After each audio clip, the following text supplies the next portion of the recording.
Three short pieces by A. Gill. Morning at the Ivy. 6:45 a.m. The Ivy. The day begins. The head planger, the chief washer, wiper, mopper, shifter, lifter, stacker, peeler, plucker, and muttering swearer, unlocks the heavy green double doors of the tradesman's entrance and goes down the stairs, two at a time, past the service bar, the wine cellar, the condiments cupboard, the chef's glass-walled office, to the kitchen. Outside is chilly. Down here it's warm. The conserved heat of 1,000 dinners. A successful kitchen never knows what it is to be cold. Neon flickers and chunters over the room. Everything rests at attention. This kitchen looks like the engine room of a beached battleship. All iron and steel pipes and ducts, thick and corrugated, worn rough and smooth by use. It's a room that shrugs off the word design like oil on a hot pan. It defies order or elegance. The equipment squats like sideboard sumos, nutted and bolted, defending their small territories. A commercial kitchen is as different from a domestic one as a tiger is from a tabby. There are none of the small rustic niceties of a family home and hearth here. This is not a warm welcome by the stove. No smiley magnets on the fridge. No children's daubs pinned to the wall, hanging herbs, aesthetic vases of wooden spoons. There is not a single chair. No time for one. This is a war room, a factory that manufactures handmade food with dozens of moving parts. Dozens of temperatures, textures, liquid, solid, ice, fire, propelled with pinpoint accuracy and machine gun rapidity, plate after plate, the same and unique. The plongeur doesn't look at the kitchen. He could trace every shin-barking stanchion, every apron-snagging tap in his sleep. He gets his brushes, buckets, cloths and sticky acid to attack the canopy. Every morning starts with the canopy. The long steel chimney that stretches over the central island of the ovens, the hot heart of the kitchen. The canopy's a bugger. It sucks the fumes, smoke and hot oaths of service in one continuous day-long intake of breath and spews, exhales up, up, up and out into the exhausted sky to mix with all those other heavenly burnt offerings of London at the trough. The canopy is a bugger. Oil, fat, dripping, lard, ghee stick and congeal in its creases and seams. The steam-borne smells of root and mussel, allium and brassica, saffron, thyme, turmeric, allspice, nutmeg and cinnamon, caramelized sugar, brandy and sour vinegar, duck thighs and salmon scales curl and emulsify into gobbets that dribble into nubbed stalactites on its galvanized yawn. In other restaurants, they try to forget about the canopy, pretend it's not there, ignore its acquisitive intake of breath, leave it to someone else. Once a week, once a month, whenever the health inspector cometh. But the Ivy is not other restaurants. At the Ivy, they do the bugger every damn day. A commie chef arrives, thin and pale as bacon rind, eyes rheumy with untouched sleep. Slope shuffling feet, he goes to the hob, turns a key, strikes a match, the first hissing blue flame. A commie isn't quite the lowest being in the brigade of chefs. There are apprentices below him. But he's the non-commissioned, expendable fodder. Commie is the beginning of the long climb to your own kitchen, your own glass office. But it's a long way away this morning. He bangs down a pan. In every kitchen in the world, this is the first thing ever cooked. Water. The start of everything. The universal necessity. You can get by without anything but water. Water for coffee, big tin of instant, peel away the memories of warm sheets, instant, wash the gritty eyes caffeine. All the staff here drink from half-pint mugs. The customers have cups and saucers, but this isn't sipping and chatting coffee. This is medicine. This is drugs. The commie swigs, then collects a heavy, sticky blue dustbin on dodgy wheels, a mobile charnel house full of claggy bones, big, saw-ended, clubbable veal bones, baked brown and congealed. He puts a pot, big enough to boil a small missionary, onto the wide burner, and chucks in skeleton segments two-handed. This cauldron, and another like it, will simmer and bubble all day, washing the knuckles and marrow of flavour, until the bones are bleached dry. This stock is the fuel of traditional kitchens, the basic, sticky, meaty, chameleon goodness that is the base for soups, sauces and glazes. The ivy makes and uses up to 50 litres a day. Another swing of medicine. Trays of stacked fresh bones go into the slow oven to be browned off for tomorrow. The kitchen begins to fill. The morning sous chef arrives. He is in charge until lunch and starts going through papers in the crammed glass office. Upstairs, beyond the swing doors that mark the uneasy boundary between the white uniform and the black, the restaurant is still dark and quiet. The tables and chairs are stacked in the middle of the room, silhouetted against the faint grey dawn that pokes through the criss-crossed mullioned windows. An empty restaurant is never a lonely place. The bubble and clatter of service seems to be just a subaudible echo away. The room hums with the spirit of dinner. At the far end, through the bar and the doors into the lobby where the hat check sits, there's a blue window with a moon on it. A streetlight shines and casts a romantic, dreamlike, cerulean glow over the entrance. It is appropriate. The Ivy is a romantic place. The Ivy is a unique restaurant. In a city bowed down with restaurants, these fretted, scarred, screwed and glued plywood upended tables and chairs are the most sought after in Britain. More people yearn for a round plywood first-night table than a Georgian pedestal table with a Kansas carving. In the trade, the Ivy has a professional reputation that is envied beyond avarice and mimicked thanks. This is the preeminent club of the British theatre, drama's green room. It's also claimed for television, film, publishing, advertising and journalism. This is the room where people who are professionally good in rooms come to be good at what they are good at. The Ivy is a modern, living poet's corner. At every lunch or dinner, anyone who reads a Sunday paper will recognise at least a dozen relaxed, smooth-toothed auto-cue animated faces, and the ones you don't recognise are likely to be the movers and shakers, the fixers and dealers of the culture. Other restaurants may drop a handful of starry names of who eats with them.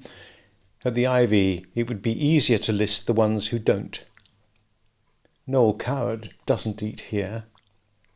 Laurence Olivier, Margot Fontaine, Marlene Dietrich, Dame Nellie Melba don't eat here. But they did. For most of the century, everybody who is anybody has dined at the Ivy. 8 a.m. The first delivery of the day arrives. Lays, fruit and veg. It's a family business of the three cheeky chappy Chelsea supporters. Cockney enough to warm the cockles of Dick Van Dyke's speech coach's heart. They've been doing the garden for 3 generations. Bags of potatoes, boxes of squash, carrots, onions, beans. The sous chef regards an early parsnip dubiously. Cos lettuce for the Caesar salad and crates of queer gear. Air-freighted berries. Perky ingenue salad leaves dumped in a rush by the larder for the kitchen apprentice to sort. Breakfast. Bacon sandwiches for the kitchen. Sliced, white, chin-dribbling, eaten standing. The first black suit arrives. A front-of-house manager. He hurries through the dining room, turning on lights. Careful, elegant light, emotive rise and fall illumination. Not the buzzing flat whiteout of the kitchen. Coffee. He fills the machine with the Ivy's special Arabica blend. The water giggles and hisses in through the filter. Customer's coffee. Front-of-house coffee. Downstairs, the kitchen has moved up a gear. The commie who makes the stock is on sauces today. He stands hunched over his little station, surrounded by pots. Curry sauce, dark truffle, meat reductions. He chops handfuls of parsley, tarragon and chervil, pours oil into a hot pan, fries off shallots, shovels tomato concassé. The kitchen may look haphazard and disorganised, but it is formed, cluttered by experience and repetition, not just of 80 years here, but of 200 years of collective restaurant experience. This is a traditional kitchen, arranged in the old way of stations. Spreading out from sauces are fish, hot and cold starters, and hors d'oeuvre, vegetables, and larder, pastry, and puddings. Every position has a commie going about their small bit of defensible space. You don't ever have to pretend to look busy in a kitchen. From the minute you walk through the doors, you just are. Over by the hellish deep-fat fryer, a big chef takes a small onion, blagee, fries it, and presses it, fries it again, and takes it to the sous chef to taste. Not enough salt. He gives it to me to taste. Not enough salt. Better put some more salt on it then. There's a little chat. Curt hellos, a bit of, "What did you do last night?" "You didn't, did you?" "The same, and some work." "Have you got a spatula?" There's none of that arch French handshaking that takes the first hour of every day in Paris. The atmosphere is relaxed because there isn't time to be formal. Escoffier or Carême could walk into this kitchen and feel at home. Outside, the world would be confusion to them, but the kitchen is the last workplace, apart from a museum and the law, to resist rationalisation and ergonomics and employ friendly psychology. A kitchen remains unreconstructed because it works, and because chefs like it this way. It's a masculine place, incorrect, unfair, hierarchical, a hard knock, sharp edges, fat and fireplace. That's not to say women don't fit in here or are not respected. It's just that kitchens don't say please and thank you for a reason. You have to want to work in them very much indeed to get on here. This is not a place to have doubts, want a view, miss fresh air, be squeamish, or become a vegan. Kitchens are tough because nobody can fail alone in them. Everybody works together or they all fail together. It's not too many cooks that spoil the broth. It's the one who forgets the salt.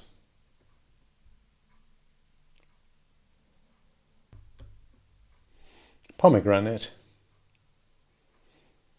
I have a very strong memory of the first time I ate pomegranates. It was my second year at boarding school, and I was 12. It was the same year I went to my first dance, bought my first pop record, Sgt. Pepper's Lonely Hearts Club Band, read From Russia with Love, and had my first kiss from a girl who closed her eyes and smelt of Johnson's baby shampoo and warm Winceyette. She played the Moonlight Sonata on the black Bösendorfer in the chilly music room, then leant across and kissed me. I caught a faint opalescent glimmer of her breasts down the front of her nightie. I think she imagined that you should kiss someone after playing Beethoven, and I just happened to be there. I can't hear that piece now without missing the feeling of lips on mine during the silence at the end. Unfortunately, I wasn't there for Rachmaninoff. The day after that kiss was Saturday, and I took my half-crown to the local town as usual, but instead of squandering it on fish and chips or a wimpy, I bought a pomegranate. I really don't know why, as I didn't know what they were. I was a vegetarian. I was at a vegetarian boarding school, so gastronomy was a long way down the list of important things. I do remember being starving at the time. But then a pomegranate isn't what you go for when you're hungry. I'd like to think it was a sympathetic memory of the glimpsed bosom. But perhaps it was because I was unhappy. Homesickness is the worst thing in the world when you're 12. The pomegranate was as alien to dormitories and bells, farting boys, wet socks and the flat, dun-coloured, damp East Anglia that I was stuck in as it was possible to get. a beautiful russet and rose ball. A comfortable weight in the palm of the hand, it seemed to promise exotic sunshine, distant dusty mountains, warm earth. I took it back to my room and cut it open with my going-to-school penknife to discover I'd bought a treasure box of beautifully packed precious beads, more delicate and mysterious than anything the ghastly dining room had to offer. I had no idea how you ate a pomegranate, and eventually decided to use a straightened safety pin, spiking each perfect seed and rolling it around my tongue as though it were a sweet tart tear. It whiled away a miserable afternoon. Every Saturday during the autumn term I'd buy a pomegranate and eat it, a seed at a time, huddled on the school playing fields watching the House 11 kick their opponent's shins. The flavour of pomegranate is ineffably sad. It's the taste of mourning, of grief mixed with happy memory. I couldn't have picked a better metaphor for how I felt about being away from home, about the girl who kissed me, about my life and body changing from boy to young man. I'd like to say that I understood all this, that I realised that the fruit was a symbolic catharsis, an allegory, but I didn't. I did, however, learn that nice things given when you're unhappy can make you sadder, and that the flavour of sweetness counterpoints bitter salt sourness. The pomegranate was a symbol of life long before I got hold of one at school. Persephone, Demeter's beautiful daughter, was kidnapped by Pluto and forced to be his bride in the dark underworld. She mourned for the green, living world above and was told that she could return to her mother so long as she hadn't eaten anything in Hades. But she had eaten 6 pomegranate seeds, so for 6 months of the year Persephone had to remain with Pluto in Hades as a queen of the dead, while the earth mourned, and for the remaining 6 months she returned to her mother and the world bloomed. She also fell in love with Adonis, but that's another story. The pomegranate grows wild in Asia Minor and was cultivated by the ancient Egyptians and Greeks about 3,000 years ago. But I'm not sure how they ate it. As far as we know, the Greeks didn't eat fruit with meat. It was kept for symposia where wine was drunk. Considering pomegranates have been around for such a long time, recipes for them are few and far between. I've just been leafing through my cookery books, and the Greek and Middle Eastern ones often leave them out altogether. Perhaps they've always just been a symbol of sex. If you want to cook with pomegranates, you need to remove the seeds with a small spoon and avoid the sour-tasting, intricate membrane. If you want the juice, simply press the seeds through a sieve. I can hardly ever eat them. They make me sad. Still, the best way to do so is one seed at a time. When the fields are bare and bleak, and you think spring will never come, taste the subtle ancient flavour, and remember Persephone, ruling over the dead as she counted the days before she could return to the sunlight, and the green shoots appeared again. Vegetarians. Don't you just hate pandas? Whenever I find myself with a surfeit mouthful of unfocused loathing, I remember pandas, but it slips down nicely. For a start, it's their faces, that childish clown's make-up. And then there's the ingratitude. Panda could be a synonym for rudeness. After everything that's been done for them, the money, the diplomatic initiatives, the 4-star reception centres, all we have asked in return is that they mate. Hardly onerous work. And will they? Will they? Heck, they just sit there turning their backs on us, begging, stuffing their mouths, occasionally relaxing on a car tyre. A tyre, may I remind you, that has been paid for by you and me. How many decent English families can afford to have a recreational tyre? Exactly. Pandas are just taking advantage. This country has an unparalleled record in offering a home to persecuted pandas. We've been welcoming them ever since before Blue Peter. And heavens, nobody's suggesting that pandas with a real cause, pregnant pandas, should be refused entry. But in all the years, how many babies have they given in return for our soft-touch liberal largesse? None. Zilch. Zero. I think I speak for all decent, right-minded people when I say enough is enough. No more pandas. It's not just their ingratitude. They're not like us, barely human, barely bear. If my daughter ever fell for those big black eyes and came home with a panda, I wouldn't be responsible for my sulk. I'd sulk until my nose dropped off. I'd read the newspaper and hum the dambusters meaningfully. If they got problems at home, well, I'm sorry. We've got problems of our own. The truth is, pandas are just sexual tourists. They brought it on themselves. You may be wondering what all this has got to do with the restaurant column. Well, let me tell you the shocking truth. The real reason we hate pandas, they're vegetarians. Oh, you knew that already? But what you don't know is that they've chosen to be vegetarians. Pandas are unique in the non-human mammalian world. They're animals with carnivores' metabolisms, digestive systems and teeth, who have, through caprice, self-advertisement and subverted anger at their parents, become vegetarian. Their brinking extinction is nothing to do with predators, human encroachment, ozone, motor cars or online banking. It's because they won't eat their bloody dinners. Oh no, just a few bamboo shoots for me, Mum. I'm a vegetarian. Well, they're going. Oblivion is staring them in the bowel. Let the panda be a grim warning to all those little girls who think they'll be more interesting if they give up meat. You'll only end in black-eyed tears. Nobody will want to sleep with you. You'll never have babies. And you'll spend all day playing back axles with a Pirelli. Vegetarian cooking is, it need hardly be repeated, unremittingly vile. It's omelette without the prince, Rachmaninoff's Third without a piano, Casablanca without Bogart. It's a kiss without tongue, Christmas without presents, an endless faux flirtatious cook tease.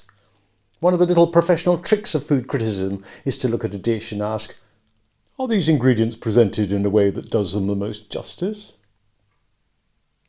Is this the best these things can achieve? With vegetarian food, the answer is always no. It could have been left raw. Or it could have been a bridesmaid to some big-hearted, taut-bummed hot corpse. There's always something missing. Begins with M and ends with T. I can hear the frail, ululating voice of a wan and flaccid woman lying exhausted on a sticky chaise longue. You just haven't had good vegetarian food. You should try my mixed pulse cheesy bake. Oh, yes, I have. I was a vegetarian for a decade. A neat turnaround this. Most children become vegetarians because they hate their parents. My parents sent me to a vegetarian boarding school because they loved me. There's no variation of vegetable muck brought steaming to the table with the exhortation, tuck in, you'll really adore this, that I haven't tried. And none of it is remotely as good as the stuff I was designed to consume. The rules of reviewing vegetarian places are not the same as for real restaurants. For a start, vegetarians are people who don't eat things. This is important. Vegetarians ask waiters if they have anything without meat. They don't ask if there's anything with vegetables. Vegetarian restaurants are judged by what they don't cook. The less they cook, the better. A vegetarian waiter could come to your table and say, "Hi, let me tell you what's off the menu today. We don't have lamb, pork, beef. We have no chicken or fish." Vegetarians are people who get pleasure from not eating things, and one must keep all this to the fore when breaking bread with them. Christmas is a bad time to eat lunch in a city. Restaurants are solid with office parties, wearing paper hats and shrieking. The blonde and I decided to try a vegetarian restaurant because we knew, A, that we'd be able to get a table, and B, that it would be mercilessly free from conspicuous fun and gratuitous enjoyment. The first thing you notice is the smell. The round, mushy, slightly acidic odour of sanctimonious worthiness. We queued with a tray at the long counter and surveyed the groaning repast set out to tempt us. Vegetarians aren't big on presentation. Everything looks as if they've got a bulimic hippo as a food taster. The thing a diligent critic must have, to be fair to vegetarian lunch, is annoying hunger. Peckish won't do. You've got to be famished to pass this on to trusting peristalsis.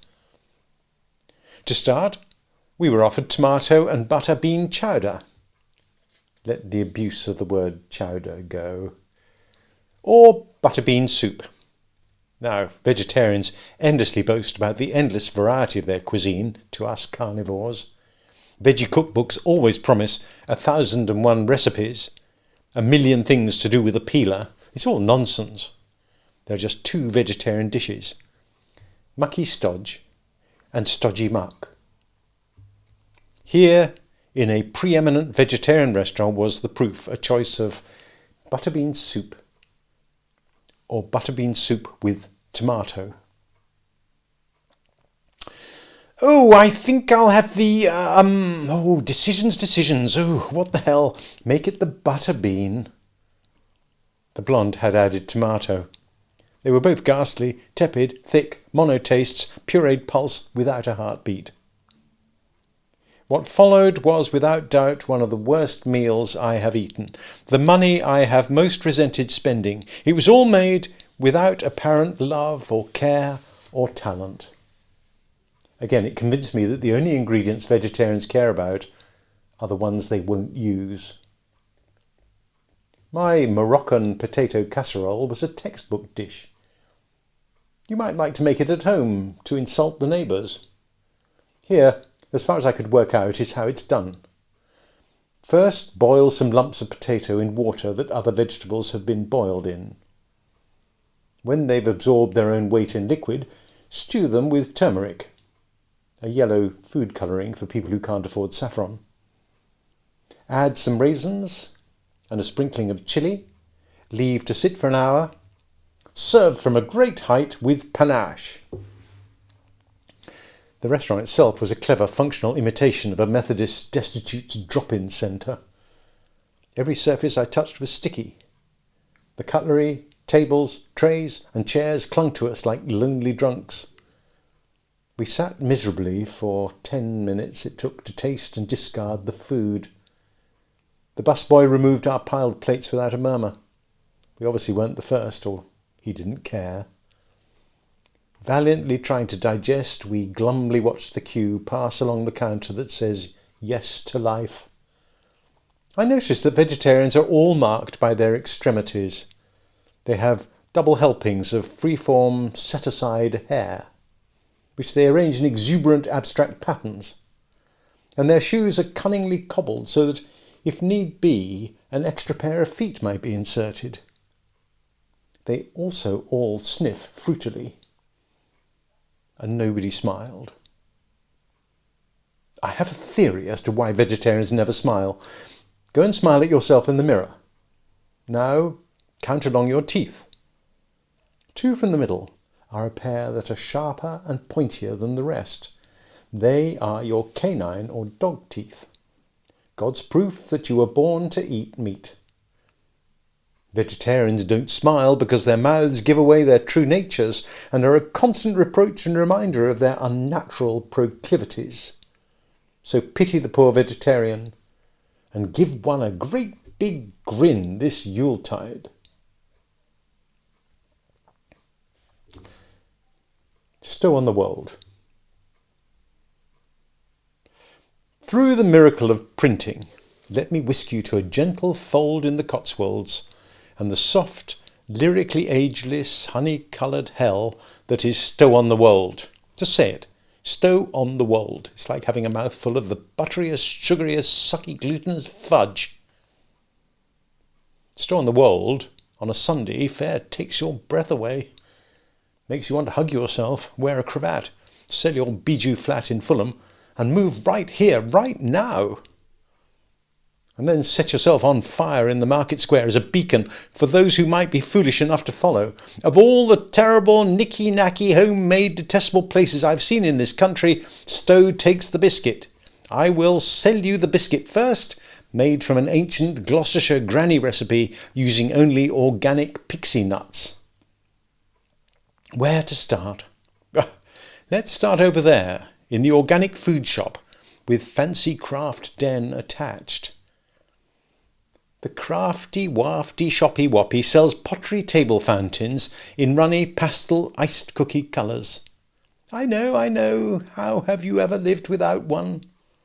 They're £100 each, and together they tinkle like a hymn to incontinence. But the sheer, naked, full-on, peeing nastiness of them isn't the thing that sends you reeling, it's the notices telling you what not to do.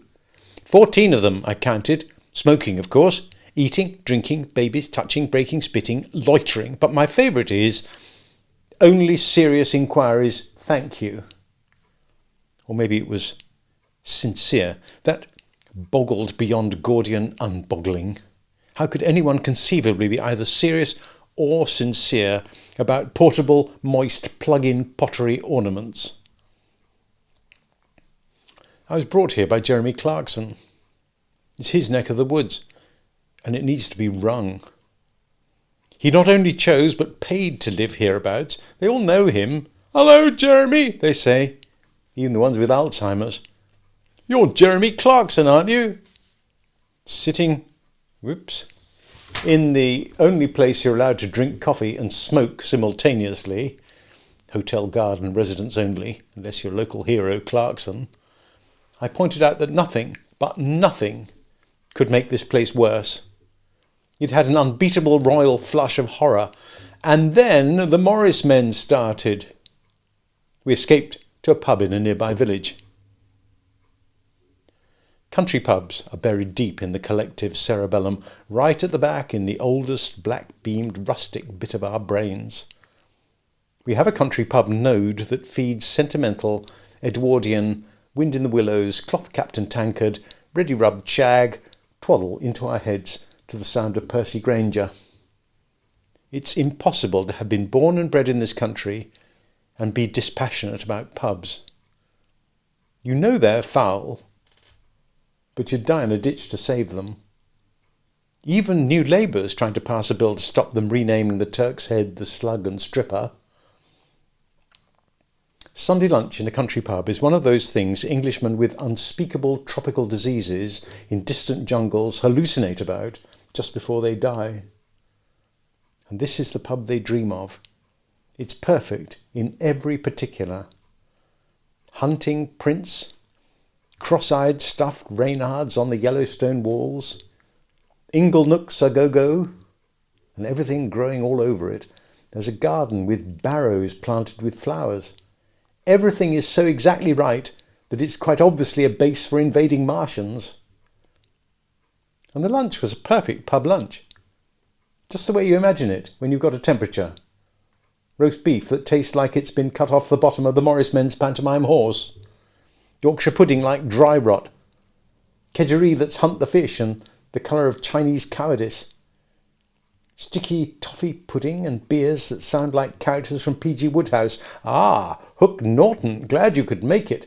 Juno Beamish and Tolly Cobbold, Marston's in the gents. It all cost nothing, or next to a metropolitan nothing. We happily watched the weekend locals self-consciously talking greenfly in their stiff country casual cords and viola shirts. Everyone trying as hard as possible to be a character in the 1950s Shell poster, as if the whole thing were being recorded for posterity, as if they were the ghosts of posterity, and contemporary meant chaps you did national service with, and a joke that happened to art.